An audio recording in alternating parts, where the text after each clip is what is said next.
Director గారి గురించి మాట్లాడాలా? సినిమా చూసండి అండి సార్, మీకోసం నేను గూగుల్లో సెర్చ్ చేసి మీ ఫోటో చూసా ఫస్ట్. ఎలా ఉంటాడు ఈ డైరెక్టర్ అని.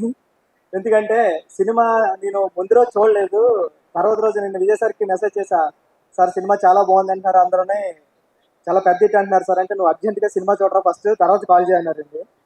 సార్ నేను నెక్స్ట్ డే సినిమా చూసా, ఇప్పటికీ నాకు వణుకు వస్తుందండి. అంటే ఉప్పిన నేను రాసా క్లైమాక్స్, ఓకే డేరింగ్ క్లైమాక్స్, కానీ ఇలాంటి క్లైమాక్స్తో కూడా సినిమా తీయచ్చా బహుశా. అంటే ఇప్పుడు ఏం చెప్పినా ఈ సినిమా గురించి కథ పాడైపోతుంది. సినిమా థియేటర్లో మీరు అందరూ చూడాలి కాబట్టి అందుకే ఎక్కువ చెప్తలేదు.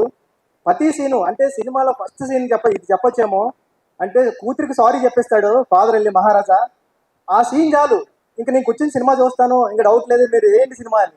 అంత బాగా చేశారు సార్ సినిమా, మీరు సూపర్. నిజంగా నటరాజన్ గారు మీ సీన్ వచ్చినప్పుడు అయితే థియేటర్లో పక్కన, అంటే నేను నా అసిస్టెంట్ డైరెక్టర్స్ వెళ్ళాం, కార్నర్లో సీట్స్ వచ్చాయి. మరీ కార్నర్ ఎందుకని పక్కన అమ్మాయి ఉంది, నేను ఈ పక్కన అమ్మాయి పక్కనే కూర్చుంటాను ఎందుకంటే మరీ కార్నర్ అయిపోతుంది, మీ అమ్మాయిని వదిలేసి కూర్చుంటానంటే చూసా అమ్మాయి లేచి విజిల్ వేసింది మీ డైలాగ్ గారు వచ్చినప్పుడు.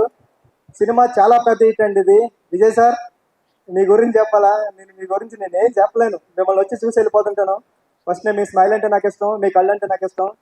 అంటే మీరు ఇలాంటి క్యారెక్టర్, మీరు హీరో అంతే, మీరు చేస్తుంటారు సినిమాల్లో బయట మామూలు క్యారెక్టర్స్ చేస్తుంటారు, విలన్ చేస్తుంటారు, కానీ ఇది మీ నుంచి ఒక విజయ్ సేతుపతి గారు ఆడియన్ గా నేను కోరుకునేది ఏంటంటే మీరు ఇలాంటివే చేయాలి. అంటే 50వ సినిమా ఇలాంటి సినిమా పడుతుందని ఎవరు ఊహించరు. మీ మంచితనానికి కానీ మీ స్క్రిప్ట్ సెలెక్టింగ్ కానీ ఇలాంటి సినిమా వచ్చింది మీకు. అంటే తెలుగు సినిమాలో, అంటే కమర్షియల్ సినిమాలు వస్తున్నాయి కదండి చూస్తున్నాం, తెలుగు సినిమాకి ఏ మాత్రం తగ్గని రెస్పాన్స్.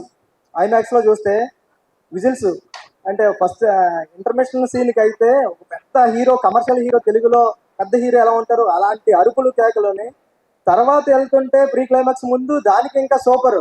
ఇంకా క్లైమాక్స్ ఎలా ఉంటుంది అంటే ఎమోషనల్గా ఇచ్చారు సార్. చాలా పెద్ద హిట్ సినిమా. టీం అందరికి కంగ్రాచులేషన్స్ అండి, ఆల్ ది బెస్ట్ టీం అందరికి. ఈ సినిమా ఎక్కడ అవుతుందో కూడా చెప్పడం, శశి గారు చెప్పినట్టు మైత్రి మూవీస్ పట్టుకుందంటే ఎక్కడికి వెళ్ళిపోతుంది హనుమాన్ లాగా. ఆల్ ది బెస్ట్ అండి టీం అందరికి. Thank you. Thank you so